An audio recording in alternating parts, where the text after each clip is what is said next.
Hello there, this is James Scruffy, 1978, with a review of the new novel written by my good friend Alex entitled How to Lose Friends and Annihilate People. As always, the relevant links are all listed down in the underbar, and I ask everyone to please subscribe to Alex's channel. Of course, the very fact that he thought it would be a good idea to name his new channel All Babies Are Rapists should give you some idea of what you'll be letting yourself in for. But either way though, I do seriously recommend this novel for no other reason than because it is utterly unique and you will never read anything like it in your life. To quote the prologue of the novel, "In the beginning there was no good or evil, probably. Some say evil came about because of a snake, a woman, and fruit. Others are sceptical, and yet again it is rare to meet someone who claims to have been there.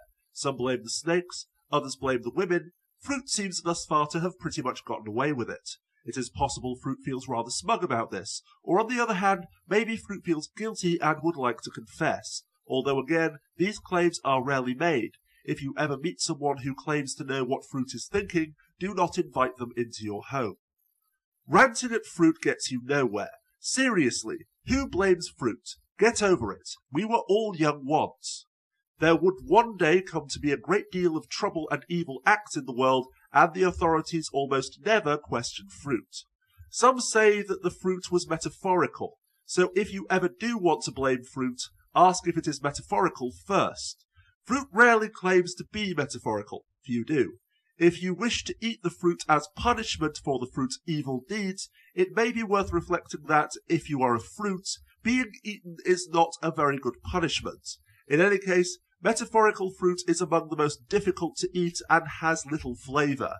If you find metaphorical fruit annoys you, it might be an idea to just ignore it and hope that it goes away. Needless to say then, having endured the entire novel, when Alex asked me what I thought, the first words out of my mouth, without any pause or hesitation, were disorganized schizophrenia. And to this day, Alex is actually delighted that, as far as we're both aware, this is the first novel in history to have received a diagnosis rather than a review.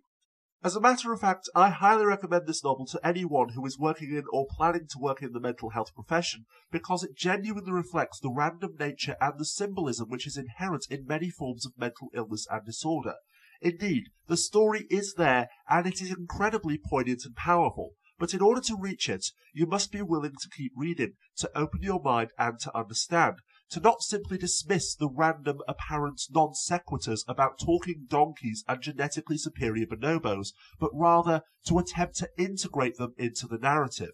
As you can imagine though, this can be incredibly difficult, especially if you are waiting for everything to be explained for you, as is the case with most other novels, movies and television programs.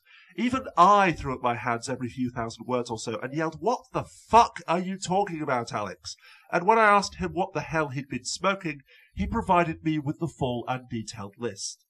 Another important point about this novel is that the biblical references and metaphors are like Marmite, laid on incredibly thickly, and either you'll love them or you'll detest them. In fact, this novel could be described as a satirical parody of the Bible, but on top of that, as I've already mentioned, some parts of the story itself are genuinely passionate and beautiful. Like in certain forms of mental illness, moments of genuine emotion and creative genius appearing in the midst of the apparent chaos. And although it saddened me that Alex chose not to explicitly describe one character's suicide, the way that he portrayed the grief of another character after he learned that she was dead genuinely moved me to tears. When all is said and done then, yes, I do highly recommend this novel, and I ask you all to please buy it at the links listed down in the underbar. Go on. You know you want to.